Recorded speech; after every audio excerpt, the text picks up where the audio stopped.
Hi Earth Angels! Kamusta? Welcome back to Pinay Angel Tarot. This reading is a love message for no specific sign. This is for anyone. General love reading, kaya maaaring mag-resonate o hindi. Pero pag nag-resonate, comment nyo para alam ko. Kamusta kayo guys? Comment present para alam kong nanonood kayo. Tingnan natin ang energies connected sa'yo this time. Siyempre, magsa-start tayo with an angel numbers. Anong angel numbers ang connected sa'yo ngayon? By the way, Merry Christmas and Advance Happy New Year po sa lahat. So we have 1717 self-reliance. Time has come to rely on your knowledge, your wisdom, and your ambition. You have an important soul mission and life purpose. Leaning on your inner strength will allow more of your path to unfold ahead. So, kailangan magtiwala ka sa sarili mo ngayon. Wala kang pwedeng mapagkatiwalaan ngayon, kundi ang sarili mo. Ang sarili mong kaalaman, kakayahan, talino, at ambisyon. May mission ka sa buhay, may purpose ka, gamitin mo yung lakas mo para mangyari kung ano man yung will ni God na dapat mangyari para sa'yo. Affirmation, as I take leadership of my life brings a flow of good fortune and good blessings. Kailangan maging leader ka, leader ng buhay mo para makuha mo yung swerte, good fortune and good blessings. At i-claim nyo yung energies na to guys. Comment, claim good fortune and good blessings. I-comment nyo dyan. Ayan. So, pasensya na kung may maririnig kayong ingay kasi marami kami mga pusa, meron kaming aso. Okay. So, isa pang angel number. Okay, tumalon. Tumalon yung 222, balance. Now is the time to take inventory of your feelings. Are there any feelings of imbalance or resistance? Divine whispers are here to remind you that the alignment that you seek also seeks you. Breathe, rest, and reset. So, challenging tong pinagdadaanan mo ngayon. Pero you are on the way to alignment. Kaya siya challenging kasi worth it din naman. 222 on the timer. Oh my gosh, napatingin ako bigla. Kasi 222 yung nabunot natin. Tapos nakita ko ngayon sa timer ko yung numbers na yon, the same numbers. It's a confirmation. You're in the process of balancing yourself, your energy, and you're aligning. Ibig sabihin, if you're aligned with your soul purpose, may blessing ka galing kay God at tinutulungan ka ng mga angels mo. You can also manifest better kapag ikaw ay aligned. Huminga ka, kumalma, magpahinga. Affirmation, what feels peaceful and calm easily finds me as I restore the balance within me. So comment, peace and calm finds me easily. Comment, claim balance. Ayan. So, tingnan natin yung nasa tarot. Actually, excited ako kasi nakita ko yung overall energy. Ang ganda. We have here the Empress. Oh my goodness. This is the divine feminine energy. You are very attractive. Sobrang attractive mo ngayon. I see fertility. Kita mo hawak yung pomegranate na fruit at may mga seeds. This means 333 angel numbers. Nasa screen ko ngayon. Oh my goodness. Okay. I love it. 333 is a number of abundance. At yun din yung energy mo dito. You have abundance. Ang ganda ng vibe mo, ang ganda ng aura mo. Fierce ka dito eh. Yung nakikita ko kasi si Rihanna. Nakikita ko yung energy ni Rihanna na sobrang fierce. But also, this is again about abundance, fertility, and sabi ko nga, merong mga seeds dito eh. Ibig sabihin, it's a time to create your blessings, to plant seeds kasi talagang magbubunga yung minamanifest mo. Mukhang you are really manifesting big things. Yung iba sa inyo guys ay mother or gustong maging mother, gustong magka-baby. At nakikita kong makukuha mo naman yon kung ikaw yon, although not necessarily connected sa baby. Ikaw lang ang ingay ng pusa namin. Okay, hayaan nyo na lang guys. Huwag nyo na lang pansinin. Okay. So anyway, Empress, I love this vibe. Hindi ka naghahabol. This is someone na pumapasok na lang yung blessings. And I saw 444 angel numbers now. Grabe, sunod-sunod yung angel numbers. So, yun na nga, pumapasok na lang yung blessing. Hindi mo kailangan maghabol. And this is someone na you know yourself, you know your strengths, And nakafocus ka sa positivity eh. You are nurturing your strength. Kaya naman you are being attractive. Maraming humahanga sa'yo. Maraming namamagnet sa'yo. And yes, specifically, you are attracting someone na destined for you by the divine. I love this. Oh my gosh. So we have Princess of Cups. Alam mo yung vibe mo ngayon? Simple lang. Parang very young, youthful. Kasi parang bata tong energy ng Princess of Cups eh. Playful, excited, full of excitement, and you are also creating something. Kita mo yung cup, hawak niya yung cup eh. So, wow, ang galing naman. Hawak niya yung cup oh. So you are creating something with this cup. The cup is an opportunity. This can also be love. Ngayon, 555 naman. Grabe sunod-sunod ah. Kanina 222, 333, 444, and 555. And nakikita ko yung numbers na yon every time na tumitingin ako sa timer. So anyways, yeah, sunod-sunod na numbers. Ibig sabihin, sunod-sunod din yung mga pagbabago. So I love that. I love that for you. And you are very cute, attractive. Chariot, travel. Okay, may travel ka. Love this. Travel. 5 of Pentacles. Something is changing for you when it comes to your finances. Okay. Meron kang iniintay, pinag-aaralan. Makukuha mo naman. Mukhang merong reconciliation or agreement dito. Okay, ibalik ko muna yung cards kasi titingnan natin yung mga na pre-shuffle ko na to bago nag-start yung video. So we have here Knight of Swords, the 8 of Cups, the 4 of Wands, the Queen of Wands, and the 7 of Wands. And then, oh, very fiery and passionate energy. Baka may kadikang fire sign, Aries, Leo, Sagittarius. And then, Magician, Ace of Swords, 8 of Swords, 8 of Wands, Queen of Swords. Ngayon naman, air sign, Gemini, Libra, or Aquarius. Is either ikaw yon or yung taong kadil mo yon or meron yan sa chart nyo. Although this can be any sign, andito din yung energy ng Gemini, Taurus, Libra, and may konting water signs, Cancer, Pisces, and Scorpio. Although this can be any sign, guys.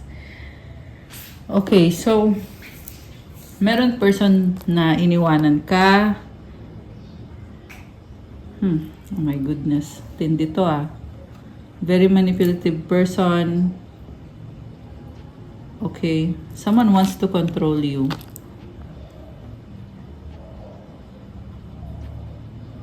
Meron kang iniwanan. Iniwanan mo yung taong yan na sinaktan ka to build your own legacy. The moment na iniwanan mo itong taong to, mas lalo kang nag-bloom and pinipili mong mag-focus at mapag-isa. Kaya ka nagkakaroon ng more blessings. 818 angel numbers. Alam mo, the moment na tinalikuran mo tong taong to na sobrang controlling, manipulative, tsaka ito parang kinikip ka niya eh. Kita mo nakatali oh. Nakatali yung mga kamay, nakatakip yung mata. So, ganito yung ginawa niya sa'yo.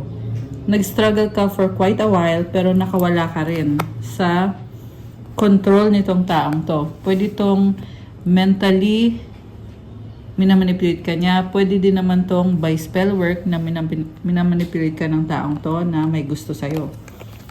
Okay. Queen of Swords, ito nakalaya ka eh. And also this is someone na sobrang harsh ng taong to. Hindi ka niya mahal or sabihin na natin kahit attracted sa itong taong to, this is someone na very selfish. Kaya kanya kinokontrol kasi gusto niyang makalamang sa'yo, gusto niyang siya yung mas mataas or siya yung nasusunod, siya yung tama, siya yung hinahangaan ng lahat.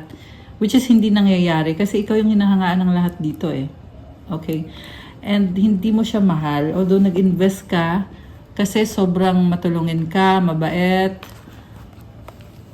You are very nurturing sa mga tao sa paligid mo. At isa itong taong to sa mga naging malapit sa'yo na you give your effort and time. pero binaliwala ka.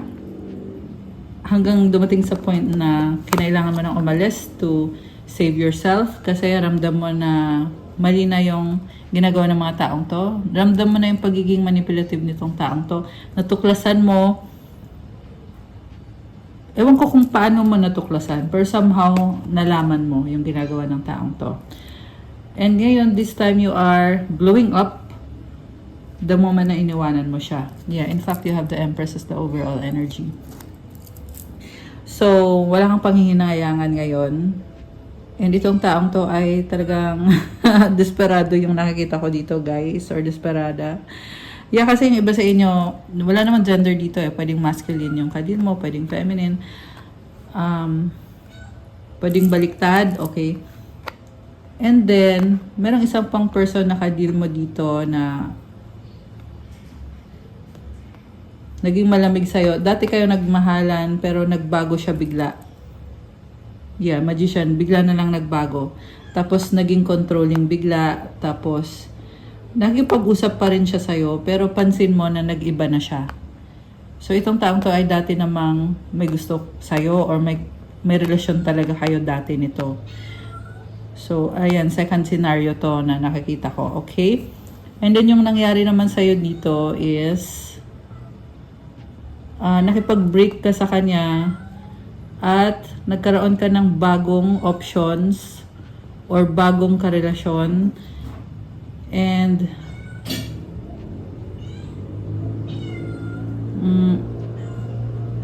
nagkaroon ka ng bagong karelasyon pero somehow may connection ka pa rin sa taong to. Mukhang meron pa rin pag-uusap sa inyong dalawa. Okay, so yan yung pangalawang scenario na nakikita ko dito, connected dito sa taong minahal ka nito dati eh, pero for some reason may nangyari sa kanya, bigla na lang siya ng bago, ng lamig. Okay. So, mas gusto kong i-clarify yung pangalawang scenario kaysa dun sa una. Kasi yung una, walang love dun eh. Walang love. Ang meron dun sa unang scenario na yon is someone na gusto niya sa kanya mapunta yung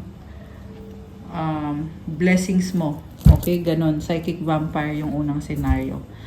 Or someone na sobrang selfish, manipulative, kulang sa pansin, ganon.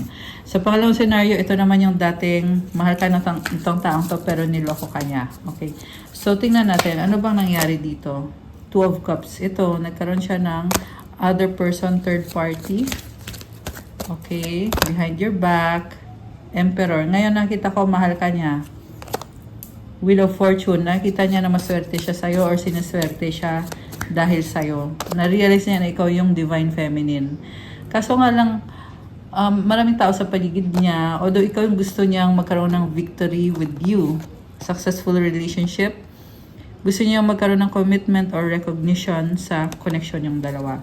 So parang nag-iba yung ihip ng hangin dito. Oh wow, Ten of Pentacles. Alam mo, the more na kumukonect siya sa'yo, the more siya na sinaswerte sa kaperahan niya. Kung nangyayari na to ngayon, or mangyayari pa lang. Pero yan yung outcome dito na the more na tinanggap niya yung connection nyo as being divinely guided relationship or connection, the more din na pumapasok yung swerte, yung victory, yung kaperahan. Grabe. I love this. Ito ka Empress, at ito yung Emperor mo, yung divine counterpart mo. Yung basta nyo ay twin flame or soulmate. Eight of Pentacles. So, you may be planning to work together with this person. Or siya yung may plano. Kasi ang nakikita ko sa'yo, busy-busy ka eh. Lahat ng time mo ay binubuhos mo sa mga projects mo para sa sarili mong happiness, self-love, self-care. O yung iba sa inyo ay nahihilig sa painting. Ayan. And yung mga pinagtutuunan mo ng pansin ngayon ay yung mga bagay na talagang nagpapasaya sa'yo. Okay. Grabe, I love this. Wow, the star is here. Wish granted. Okay, I love this. Guys, you're living your dream life right now. Okay? Comment, claim, wish granted. Yung mga resonate dito sa second scenario. Comment, wish granted, guys. Okay. So, magkakaayos ba kayo nitong person na to na dating nang loko sa'yo, na fall out of love, tapos ngayon bumabalik? Oh my goodness. Oh, tingnan mo, tatalo niyo. Ayaw pang sumama eh, pero tatalon yan. Okay. So, Three of Swords. Sa totoo lang, sa nakita ko, hindi kayo magkakaayos. Okay? Sad to say. Pero, nagbabago yung energy, guys. Kaya, yeah, for this reading, it's a no for this reading. Okay? Sinasabi ko lang kasi yan yung lumabas eh. Ito lang yung magandang balita, kahit hindi kayo magkakaayos ngayon, pero merong healing na nangyayari. It's being processed. So, ibig sabihin hindi to overnight na pag the next day healed ka na agad. Hindi ganun yun. It's a process. Pero tingnan mo, 3 of Swords and then 4 of Swords. Ibig sabihin you are improving. Ayan, 3 of Swords, 4 of Swords. Nag-improve ka. Galing ka dito sa 3 na sobrang tinusok-tusok yung puso mo. Ngayon, andito ka na, nababalanse mo na at natututo ka ng kumalma at magpahinga. Okay, you are on the process of healing. So, sadly, for now, hindi pa kayo magkakaayos. Pero, like I said, you are divine counterparts, Emperor and the Empress.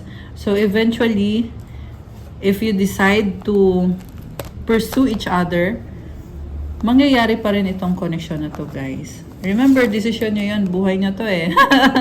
Ako ay nagbibigay lang ng mensahe. Depende sa mga lumalabas. Oh, wow. Andito yung the wheel, Wheel of Fortune, Ayan. Grabe. Oh my gosh. Parang ramdam ko yung intensity ng connection na to. Hindi lang parang. Talagang ramdam ko, guys. So, huwag kang panghinaan ng loob kung hindi kayo okay ngayon. Kasi, meron pang kumbaga hindi pa tapos yung story nito, guys. Okay? So, yeah, for now lang to na ang sinabi kasi sa reading dito is hindi kayo magkakatuluyan. Pero like I said, may sobrang gandang energy dito. Oh my goodness. Grabe. I love this. Okay. So, yeah, pero admit it, guys. Hindi madali to. Sobrang sakit na pinagdadaanan mo dito. Yeah, actually nakakainis yung ginawa nitong masculine energy na to. Sobra. Yeah, hindi naman mangyayari to. Hindi naman lalabas tong energy na to if it's all good, diba? If everything is all perfect. Nothing's perfect. Okay. Ano pang mga paparating na energies dito? Clarify tayo. Okay. Ano pang paparating na energies dito sa connection na to? Nakakaranas ng kawalan. Nangungulila. Oh my gosh! Guys, yan yung narinig kong word. As in, nangungulila. Namimiss ka, ibig sabihin. Magkalayo kayo, LDR to. Ayan, 5 of Pentacles, Knight of Pentacles. Mabagal, mukhang stagnant. Gustong magkaroon ng changes, pero nagsastruggle. 7 of Cups, Knight of Wands. Player naman pala eh. Pinaglaruan lang puso mo nitong taong ito. Nakakaloka, kaya naman pala nag-no eh. 2 of Wands. Okay, ngayon nagbabago siya. 1818 angel numbers. Oh my gosh. Ayan, 1818. Oh, wow. 9 of Cups. Alam mo, may nagbago sa kanya at gusto kanya i-pursue ulit. Grabe. Nakakaloka. Okay, last few cards. Okay, tumalon yung the Fool, pero hindi siya nalaglag agad. Okay.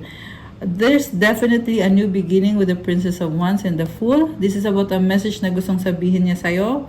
And it's a risk, itong message na to. This can be an apology. This can be greeting. Baka hello, Merry Christmas, musta ka na, Happy New Year, ganon.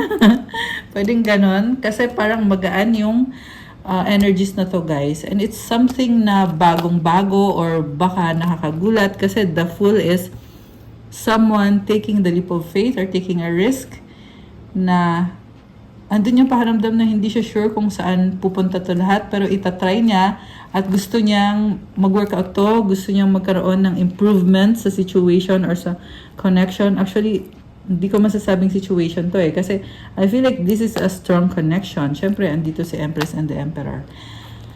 Pero for now, ito yung mga changes.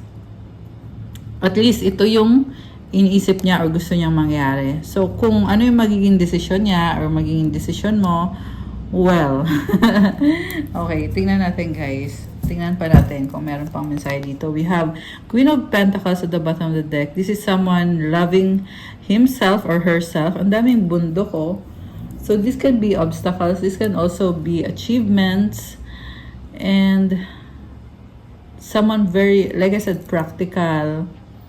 Pero maraming humahanga dito, ang haba ng buhok niya eh. Ayan. This is a breadwinner or someone na mahal ang sarili niya. Self-love. Busy, 2 of Pentacles. Infinity kasi to eh. So this is a very good number. This is someone showing strength. Okay. 9 of Wands. Okay, kahit pagoda na, laban lang.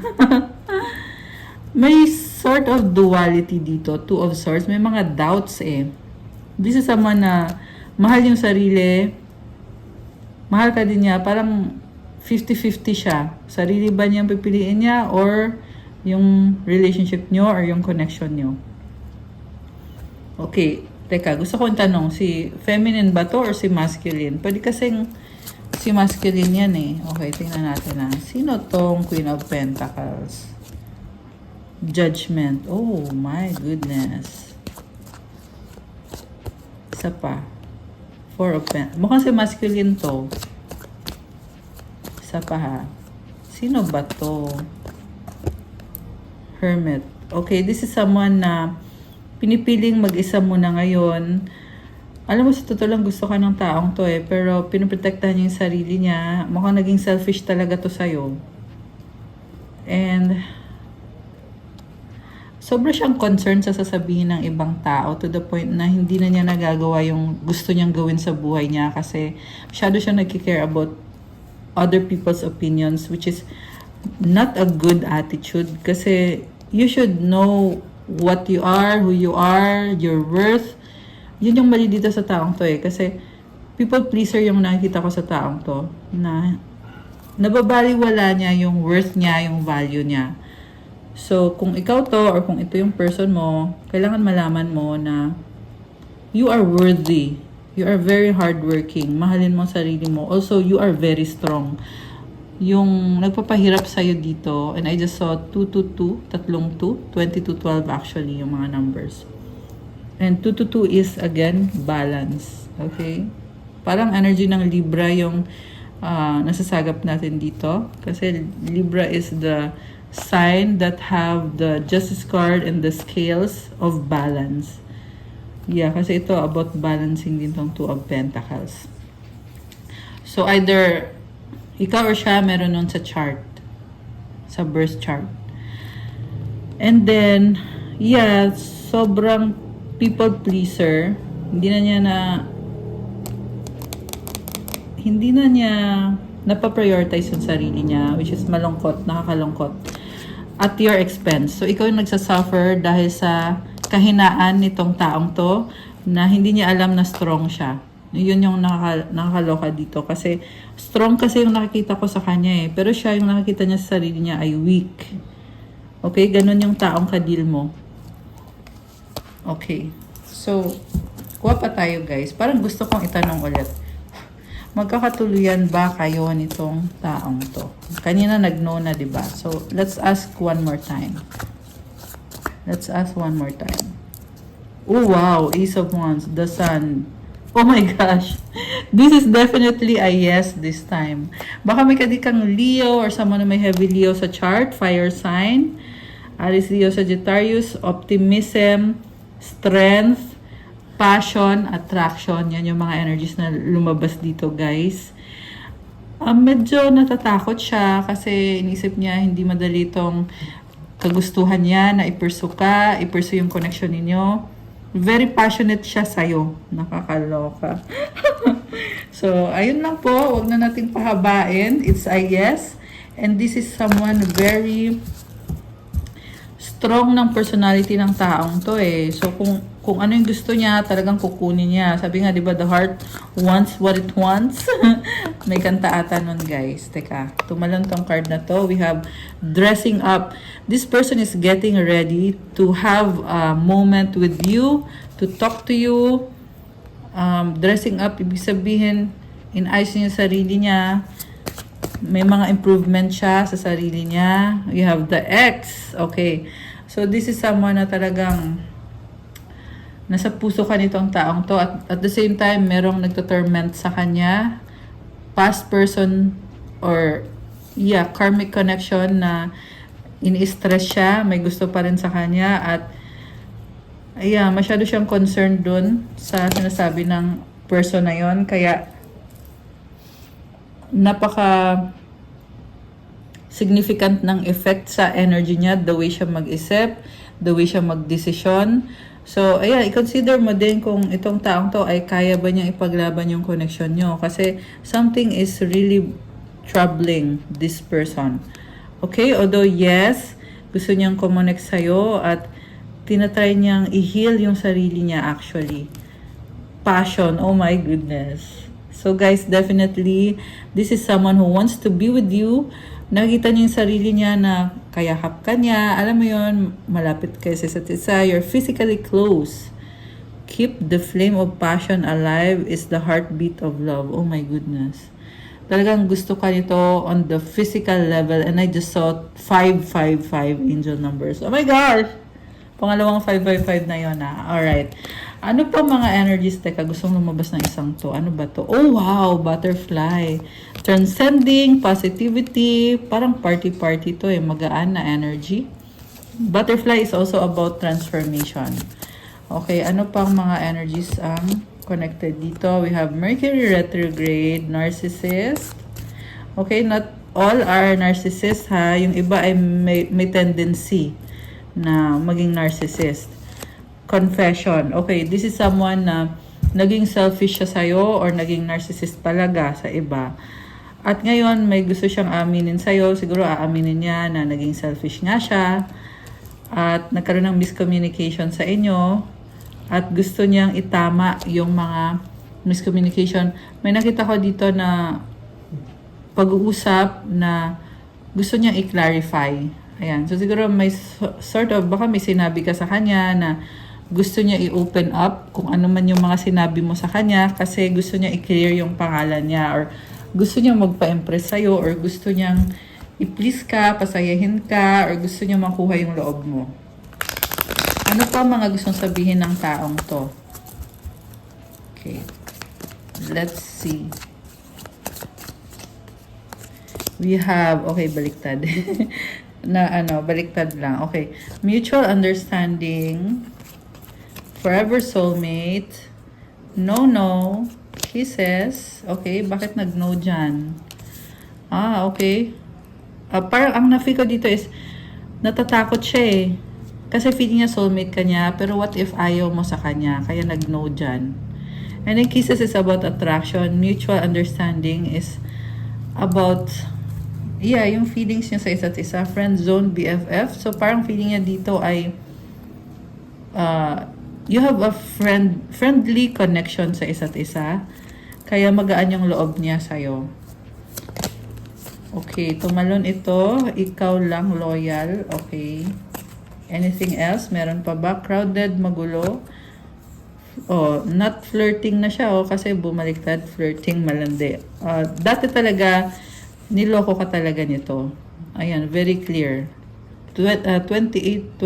Okay. Pero ngayon, ikaw lang. Yung iba sa inyo nagsastruggle pa kung ikaw lang ba or titingin pa ba siya sa mga kalandian niya, sa mga options niya, kaharutan niya at mga kasek. Alam mo na yan guys, hindi ko na kailangan sabihin. Pero lumabas yan dito eh. And yung energy na nasasagap ko sa feminine is wala kang pakialam sa mga pinagagawa niya, hindi ka maghahabol sa kanya. Focus ka lang sa sarili mo, pero for some reason, itong taong to ay lalong na-obsess sa'yo. Habang ikaw ay, parang sitting pretty ka lang. Ganun yung na-feel ko dito.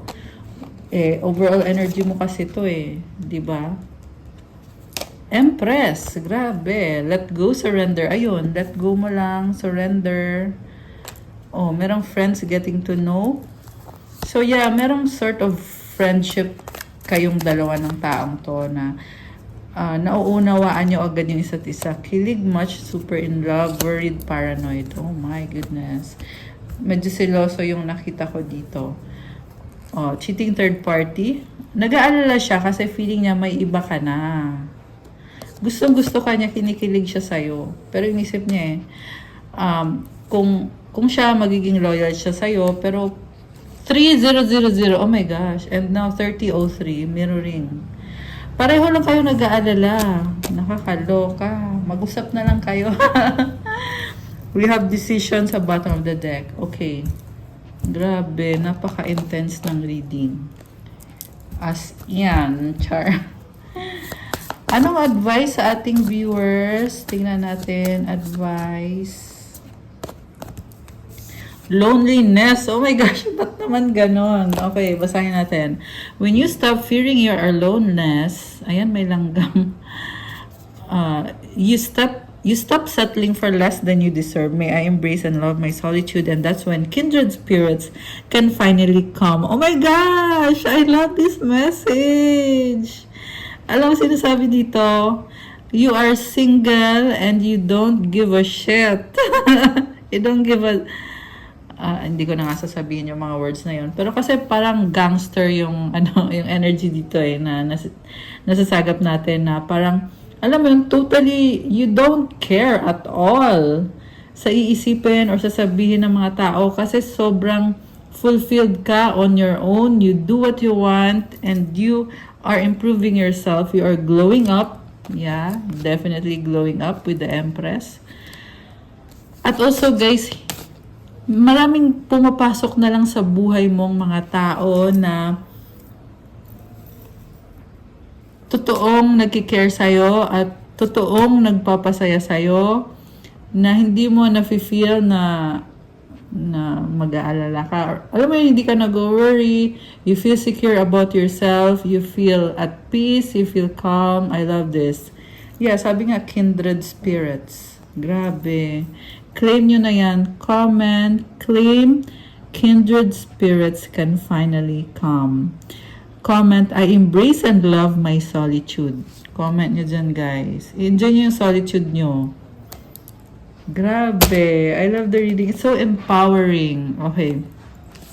So, okay, guys. That's all for our love message for today. Thank you for watching. Please like the video, comment kung nag-resonate ba, kung nagustuhan nyo.